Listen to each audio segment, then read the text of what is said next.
अगर आपने इस मूवी का फर्स्ट पार्ट नहीं देखा तो डिस्क्रिप्शन में दी गई लिंक से जाकर देख सकते हो, जिससे कि आपको ये वीडियो और भी ज्यादा इंटरेस्टिंग लगेगी। तो चलिए दोस्तों, हमारी आज की वीडियो शुरू करते हैं। शेरिफ के लोग यानी पीस कीपर्स नोहारा फैमिली को पकड़ने के लिए उनके पीछे भागने लगते हैं। पीस कीपर्स काफी दूर तक नोहारा फैमिली का पीछा करते हैं। नोहारा फैमिली को वहाँ से भागते वक्त एक पानी का कुआं दिखाई देता है। वो सभी उस कुएं के अंदर छिप जाते हैं और शेरिफ के लोग काफी देर तक उन्हें ढूंढने के बाद वहाँ से चले जाते हैं। जिसके बाद एक लड़की उस कुएं से पानी लेने के लिए वहाँ आती है। वो लड़की नोहारा फैमिली को देखती है और उनकी हेल्प करने के लिए वो उन्हें अपने घर ले जाती है। वो लड़की उन्हें अपने घर के फर्स्ट फ्लोर पर ले जाती है। हिरोशी उस लड़की को कहता है कि तुम पहली ऐसी समझदार इंसान हो जो हमें इस सिटी में आने के बाद मिली हो। मित्सी कहती है कि तुमने हमारी बहुत मदद की है। वो लड़की नोहारा फैमिली से पूछती है कि क्या तुम भी यहाँ पर नए हो। हिरोशी कहता है कि नए होने से तुम्हारा क्या मतलब है, ये कौन सी जगह है। वो लड़की कहती है कि ये जस्टिस सिटी है। हिरोशी को ये नाम सुनकर काफी अजीब लगता है, जिस पर वो लड़की कहती है कि मुझे भी नहीं पता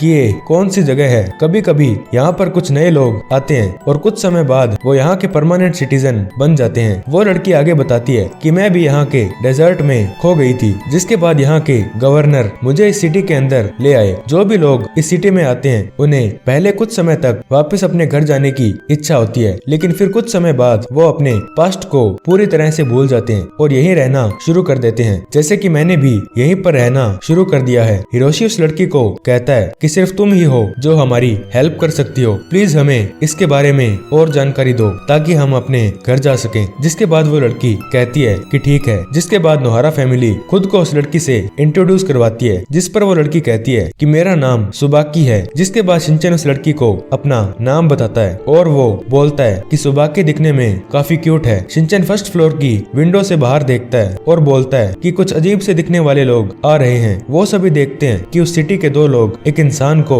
रस्सी से बांधकर वहाँ से लेकर जा रहे थे। वो इंसान उस सिटी का नहीं लग रहा था और वो लगातार उन दोनों इंसानों से माफी मांग रहा था और बोल रहा था कि क्या सच में तुम्हें मुझे देखकर ये लगता है कि मैंने कोई क्राइम किया होगा। जिसके बाद वो इंसान उस इंसान को मारता है जो लगातार उनसे माफी मांग रहा था। वो दोनों इंसान शेरिफ के ऑफिस के सामने जाकर रुकते हैं और शेरिफ यानी कजामा उस ऑफिस से बाहर आता है। वो दोनों इंसान शेरिफ को बताते हैं कि हमने एक ऐसे इंसान को पकड़ा है जो कि बिना हमारी परमिशन के उस एरिया में चला गया था जहाँ पर किसी का भी जाना अलाउड नहीं है। जिस पर वो इंसान बोलता है कि मुझे सच में इसके बारे में कुछ भी पता नहीं था। मैं काफी बार अपना रास्ता भूल जाता हूँ और शायद इसीलिए मैं गलती से वहाँ पर चला गया था। आप सभी को परेशानी हुई इसलिए मैं माफी चाहता हूँ। मैं किसी भी गलत इंटेंशन से वहाँ पर नहीं गया था। इतने में वहाँ पर पीस कीपर्स का एक आदमी आता है और वो काफी जोर से उस इंसान को मारता है। जिसके बाद वो उससे पूछता है कि सच सच बताओ कि तुम उस एरिया में किस लिए गए थे। जिस पर वो कहता है कि मैं तुम्हें पहले ही बता चुका हूँ कि मैं खो गया था। जिसके बाद वो सभी उस इंसान को और ज्यादा पीटने लगते हैं। नोहारा फैमिली ये सब होते हुए देख रही थी। हिरोशी कहता है कि ये सच में बहुत बुरा है। वो लड़की कहती है कि ये भी किसी और जगह से यहाँ पर आ गया है, ये यहाँ रुक सकता है और इसे कुछ नहीं करना चाहिए, लेकिन इसने शेरिफ और पीस कीपर्स के रूल को तोड़ दिया है और इसीलिए ये सभी इससे काफी गुस्सा हैं। इसने काफी बार रूल्स को तोड़ा है और जब भी ये इनके रूल्स को तोड़ता है इसकी अपने घर जाने की इच्छा और भी बढ़ जाती है। ये अकेला ऐसा इंसान है जो अपने घर जाने के लिए बहुत कोशिश कर रहा है। वो सभी लोग अभी भी उसे पीट रहे थे। सुबाकी कहती है कि अब मैं ये सब होते हुए और नहीं देख सकती। शिनचैन कहता है कि अगर तुम ये सब होते हुए नहीं देख सकती तो तुम्हें इसके लिए कुछ करना चाहिए। इस पर सुबाकी कहती है कि मैं इसमें कुछ भी नहीं कर सकती क्योंकि इसके लिए बहुत हिम्मत चाहिए और इस इंसान को पिटते हुए देखना भी मेरे लिए बहुत खतरनाक है। अचानक हमें 5 लोग दिखाई देते हैं जो कि घोड़े पर सवार होकर शेरिफ के ऑफिस की तरफ आ रहे थे। सुबाकी नोहारा फैमिली को बताती है कि जो इंसान उन चारों लोगों के बीच घोड़े पर बैठा है उसका नाम जस्टिस लव है और वो इंसान इस सिटी का गवर्नर है। हिरोशी कहता है कि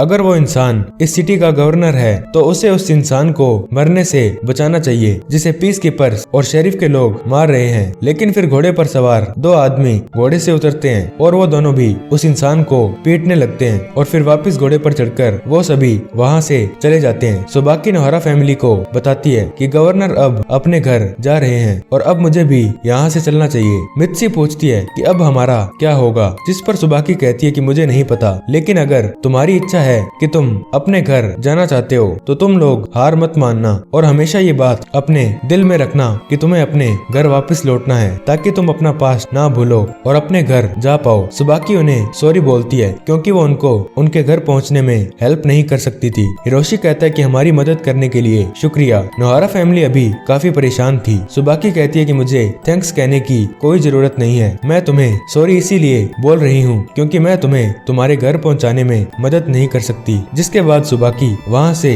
जाने लगती है और वहाँ से जाने से पहले वो उन्हें बोलती है कि ये घर खाली है, तुम जब तक चाहो इसे यूज कर सकते हो। शेरिफ और पीस कीपर्स उस इंसान को वहीं पर रस्सी से बंधा हुआ छोड़कर चले जाते हैं। जिसके बाद मित्सी और हिरोशी वहाँ जाते हैं और उसे वहाँ से बचाकर अपने घर ले आते हैं क्योंकि नोहारा फैमिली के अलावा एक वो ही इंसान था जो कि अपने घर जाना चाहता था और वो ही इस काम में नोहारा फैमिली की हेल्प कर सकता था। वो इंसान नोहारा फैमिली को बोलता है कि मुझे बचाने के लिए शुक्रिया, मेरा नाम माइक है। जिस पर हिरोशी गुस्से में बोलता है कि ये सब बताना बंद करो, तुम मुझे ये बताओ कि ये कौन सी जगह है। मित्सी कहती है कि हम अपने घर कैसे जा सकते हैं। माइक नोहारा फैमिली से पूछता है कि क्या तुम भी यहाँ पर कासुकाबे सिटी से आए हो। जिस पर हिरोशी कहता है कि हाँ, क्या तुम भी यहाँ पर कासुकाबे से आए हो। माइक कहता है कि हाँ, मैं भी कासुकाबे से यहाँ पर आया हूँ, मैं एक फिल्म देख रहा था और अचानक मैं यहाँ पर आ गया। हिरोशी कहता है कि ये सब हमारे साथ भी हुआ था, हम ये जानना चाहते हैं कि ये कौन सी जगह है। माइक नोहारा फैमिली को बताता है कि जो लोग भी इस सिटी में आए हैं उन सब में एक कॉमन बात है और वो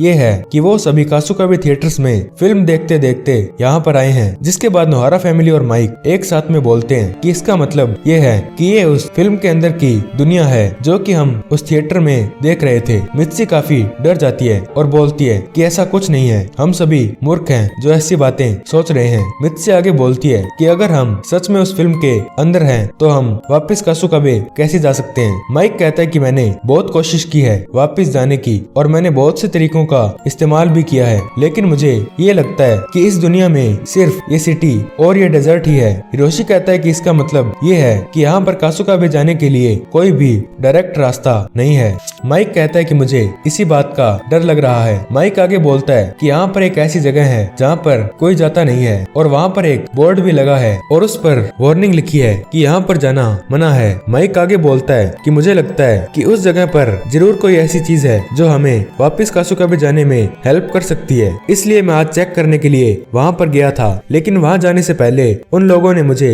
पकड़ लिया। माइक ये सब बताते वक्त हंस रहा था। इस पर मित्सी उसे कहती है कि तुम हंसना बंद करो, क्या तुम अपने घर नहीं जाना चाहते। माइक कहता है कि मैं अपने घर जाना चाहता हूँ, अगर मैं अपने घर पर होता तो शायद मैं काफी सारी फिल्म्स देख सकता था, लेकिन मैं यहाँ पर अभी कुछ भी नहीं कर सकता। माइक आगे बोलता है कि मुझे फिल्म देखना बहुत पसंद है और मैं एक ऐसी जगह पर कैद हो गया हूँ जहाँ मैं कभी भी फिल्म नहीं देख सकता और इससे बुरा मेरे लिए और कुछ भी नहीं हो सकता। जिस पर मित्सी कहती है कि इसीलिए हमें फाइट करनी चाहिए ताकि हम सभी अपने घर जा सकें। माइक कहता है कि मैं भी ये सब चाहता हूँ, लेकिन मुझे अभी ये लग रहा है कि मेरे जैसे इंसान को जिसको फिल्म्स देखना बहुत पसंद है उसके लिए ये जगह काफी अच्छी है और मुझे भी ये अब काफी इंटरेस्टिंग लग रहा है क्योंकि ये दुनिया वेस्टर्न फिल्म्स जैसी है। शिनचैन माइक से पूछता है कि आप क्या काम करते हो। शिनचैन कुछ अजीब सा नाम लेकर माइक को बुलाता है, जिस पर माइक कहता है कि तुम मुझे सिर्फ माइक कहकर बुला सकते हो। जिसके बाद माइक शिनचैन को अपनी जॉब के बारे में बताने लगता है, लेकिन वो बिना कुछ बोले ही रुक जाता है क्योंकि उसे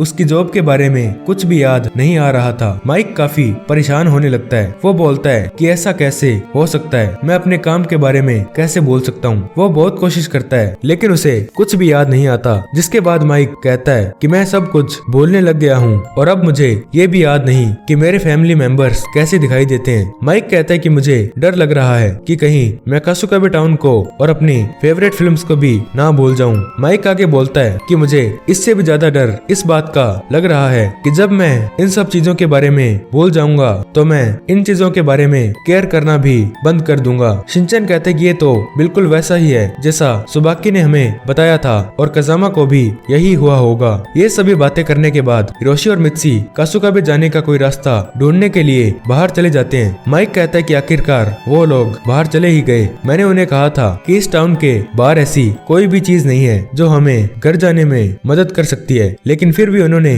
मेरी बात नहीं मानी। वो इस बात को तभी मानेंगे जब वो खुद इसे कंफर्म कर लेंगे। शिनचैन को उस घर की विंडो से एक लड़का दिखाई देता है जो कि वहाँ से गुजर रहा था। उसने हैट पहन रखी थी और उसके हाथों में एक बैग था। वो लड़का बिल्कुल मसाओ जैसा लग रहा था, इसीलिए शिनचैन उस लड़के का पीछा करने लगता है। शिनचैन उस लड़के के पास जाता है और उससे बात करने लगता है। मसाओ शिनचैन से पूछता है कि तुम कौन हो। शिनचैन मसाओ से कहता है कि तुम्हें ऐसा नहीं करना चाहिए मसाओ। मसाओ शिनचैन से कहता है कि तुम मेरा नाम कैसे जानते हो, क्या हम पहले भी कहीं पर मिले हैं। शिनचैन कहता है कि हम पहली बार नहीं मिले, हम हमेशा साथ में ही खेलते हैं। मसाओ कहता है कि ये बात बिल्कुल भी सच नहीं हो सकती, जिसके बाद शिनचैन बोलता है कि अब तो मसाओ भी सब कुछ भूल चुका है। मसाओ शिनचैन से पूछता है कि तुम कौन हो, तो शिनचैन काफी जोर से चिल्लाता है कि मेरा नाम शिनचैन है। मसाओ शिनचैन को कहता है कि शिनचैन क्या तुम मेरे घर चलना चाहोगे? हो सकता है कि अगर तुम मुझे कुछ और याद दिलाने की कोशिश करो तो मुझे सब कुछ याद आ जाए। मेरा घर पास में ही है और वहाँ मैं तुम्हें अपनी वाइफ से भी इंट्रोड्यूस करवा दूंगा। ये बात सुनकर शिनचैन को काफी शौक लगता है और वो बोलता है कि मसाओ की शादी मुझसे पहले कैसे हो गई। जिसके बाद शिनचैन मसाओ के साथ उसके घर चला जाता है। मसाओ घर के अंदर आता है और जोर से बोलता है कि मैं घर आ गया हूँ। मसाओ शिनचैन को बताता है कि आज मैं बहुत ही डिलीशियस पोटैटोस लेकर आया हूँ। जिसके बाद मसाओ शिनचैन को अपनी वाइफ से मिलवाता है जो कि और कोई नहीं बल्कि नैनी ही थी। नैनी मसाओ से पूछती है कि ये लड़का कौन है, जिस पर मसाओ कहता है कि इसका नाम शिनोसुके है और मैं रोड पर इससे मिला था और ये मेरे बारे में बहुत सी बातें जानता है। शिनचैन ये सब देखकर काफी कंफ्यूज हो जाता है और अजीब सी बातें करने लगता है। नैनी काफी अजीब से एक्सप्रेशन के साथ मसाओ को बोलती है कि मुझे तो इस लड़के पर शक हो रहा है। शिनचैन नैनी के पास जाकर सोफे पर बैठ जाता है और नैनी से पूछता है कि क्या तुम्हारी मैरिड लाइफ अच्छी चल रही है। नैनी गुस्से में कहती है कि तुम्हें इससे कोई मतलब नहीं है। मसाओ शिनचैन के पास जाता है और बोलता है कि शिनचैन नैनी काम करके बहुत थक गई है। शिनचैन पूछता है कि नैनी क्या काम करती है, जिस पर नैनी को और ज्यादा गुस्सा आता है और वो बोलती है कि तुम्हें मेरे साथ ज्यादा फ्रेंडली होने की जरूरत नहीं है। मसाओ कहता है कि वो कभी कभी वेट्रेस का काम करती है। नैनी फिर गुस्सा करते हुए बोलती है कि क्या सच में मैं कभी कभी ही काम करती हूँ। जिस पर मसाओ कहता है कि मेरा ये मतलब नहीं था, मैं माफी चाहता हूँ कि तुम्हें मेरी वजह से काम करना पड़ता है क्योंकि मेरी इनकम बहुत कम है। मसाओ नैनी से काफी डरता हुआ ये सब बोल रहा था। मसाओ कहता है कि मेरी इनकम काफी कम है, इसीलिए मुझे घर का भी सारा काम करना पड़ता है। नैनी कहती है कि तुम्हें ये सब करना ही पड़ेगा। शिनचैन ये सब देखकर बोलता है कि सच में तुम्हारी मैरिड लाइफ काफी अच्छी चल रही है। ये सब देखकर मुझे कासुकाबे की याद आ रही है। कासुकाबे का नाम सुनकर मसाओ चौंक जाता है, जिस पर शिनचैन मसाओ को कहता है कि क्या तुम्हें कुछ याद आया, हम सभी हमेशा कासुकाबे टाउन में खेला करते थे। मसाओ कहता है कि मुझे लग रहा है कि मैंने बहुत समय पहले ये सब कुछ किया है। शिनचैन कहता है कि इसे बहुत टाइम नहीं हुआ है, हम आज भी कासुकाबे टाउन में खेले थे। शिनचैन आगे बोलता है कि ये सब जगह रियल नहीं है, सिर्फ कासुकाबे ही रियल है, चलो हम सभी कासुकाबे वापस चलते हैं। नैनी अचानक बोलती है कि मुझे काफी प्यास लगी है। मसाओ कहता है कि ठीक है, मैं अभी तुम्हारे लिए कॉफी लेकर आता हूँ। जिसके बाद शिनचैन और मसाओ किचन में चले जाते हैं। वहाँ जाकर मसाओ शिनचैन को बताता है कि शुरुआत में जब मैं यहाँ पर आया था तो मैं भी कासुकाबे टाउन वापस जाना चाहता था, लेकिन अब मैं वापस नहीं जाना चाहता। यहाँ पर रहने में कोई बुराई नहीं है। मसाओ कहता है कि मेरा यहाँ रहने का एक रीजन ये भी है कि जब मैं कासुकाबे में था तो मैं एक ऐसा छोटा बच्चा था जिसे किसी भी चीज का अनुभव नहीं था, लेकिन मैं यहाँ पर काफी कुछ सीख रहा हूँ। मसाओ बड़े लोगों की तरह बातें कर रहा था। शिनचैन कहता है कि बोचैन कहाँ पर है, तो मसाओ कहता है कि बोचैन भी यहीं पर है, मुझे काफी बार वो टाउन में घूमता हुआ दिखाई देता है। जिसके बाद हमें हिरोशी और मित्सी दिखाई देते हैं जो कि डेजर्ट के बीचों बीच एक घोड़े पर बैठे थे। हिरोशी घोड़े को कहता है कि तुम्हें चलना चाहिए और बार बार ब्रेक नहीं लेना चाहिए, लेकिन फिर भी वो हॉर्स नहीं चलता और वहीं पर खड़ा रहता है। हिरोशी मित्सी को कहता है कि ये हॉर्स बिल्कुल तुम्हारी तरह है। मित्सी कहती है कि हो सकता है कि ये घोड़ा सिर्फ माइक की ही बात सुनता हो। हिरोशी उसे चलाने की बहुत कोशिश करता है लेकिन वो नहीं चलता। कुछ समय बाद वो हॉर्स चलने लगता है। वहाँ पर काफी गर्मी थी। हिरोशी कहता है कि सूरज अभी भी हमारे ऊपर ही है, ये अभी बिल्कुल भी मूव नहीं हुआ है, मुझे ऐसा लग रहा है जैसे कि समय रुक गया है। हिरोशी कहता है कि हम कितना भी चलते रहे ये जगह वैसी ही दिखाई दे रही है जैसा कि माइक ने हमें कहा था। कुछ समय बाद हमें शिनचैन दिखाई देता है जो कि बोचैन के सामने बैठा था। वो दोनों एक टेंट में बैठे थे। बो शिनचैन को उसके नाम से बुलाता है। शिनचैन चौंक कर बो को कहता है कि क्या तुम्हें मैं सच में याद हूँ? बोचैन कहते कि हाँ, तुम मेरे फ्रेंड हो, मैं तुम्हें कैसे भूल सकता हूँ। शिनचैन बो से पूछता है कि क्या तुम्हें कासुकाबे टाउन याद है, जिस पर बोचैन कहते कि कासुकाबे तो मेरा होम टाउन है। शिनचैन इस पर काफी खुश होता है। बोचैन कहता है कि कभी कभी तो मैं इसे पूरी तरह से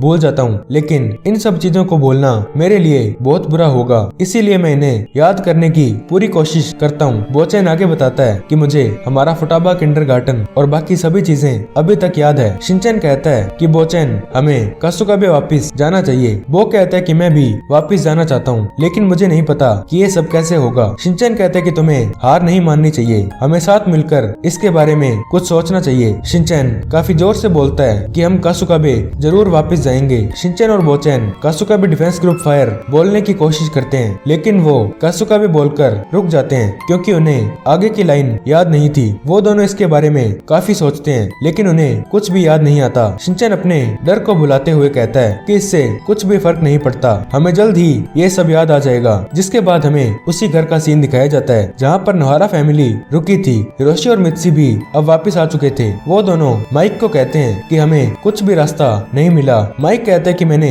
तुम्हें ये पहले भी कहा था। हिरोशी बोलता है कि मुझे लगता है कि यहाँ पर समय रुक गया है, लेकिन माइक को इस बात से कोई भी फर्क नहीं पड़ता, वो अभी भी नॉर्मल था। हिरोशी माइक को कहता है कि तुम इतने केयर फ्री कैसे हो सकते हो? अगर समय सही में रुक गया तो तुम अपने डेली शेड्यूल को कैसे फॉलो करोगे? माइक कहता है कि इससे कोई फर्क नहीं पड़ता। अचानक नोहारा फैमिली और माइक बाहर देखते हैं कि गवर्नर के लोग एक इंसान को पीट रहे थे। उस इंसान का नाम ओकिगावा था। वो उसे कहते हैं कि गवर्नर जस्टिस ने पहले भी तुम्हें ये सब रिसर्च करने से मना किया था, तुमने ये जो काम किया है ये सिटी के ऑर्डर के खिलाफ है। गवर्नर के लोग ओकिगावा से वो टूल ले लेते हैं जो उसने रिसर्च करके बनाया था। ओकिगावा उन्हें ये सब करने से मना करता है, जिसके बाद वो ओकिगावा को रस्सियों से बांधकर एक हॉर्स के पीछे घसीटते हैं। हिरोशी कहता है कि ये सब हमने पहले भी कहीं पर देखा है, क्योंकि ओकिगावा वही इंसान था जिसको नोहारा फैमिली ने इस सिटी में आते ही घोड़े के पीछे घसीटते हुए देखा था। माइक बोलता है कि ये प्रोफेसर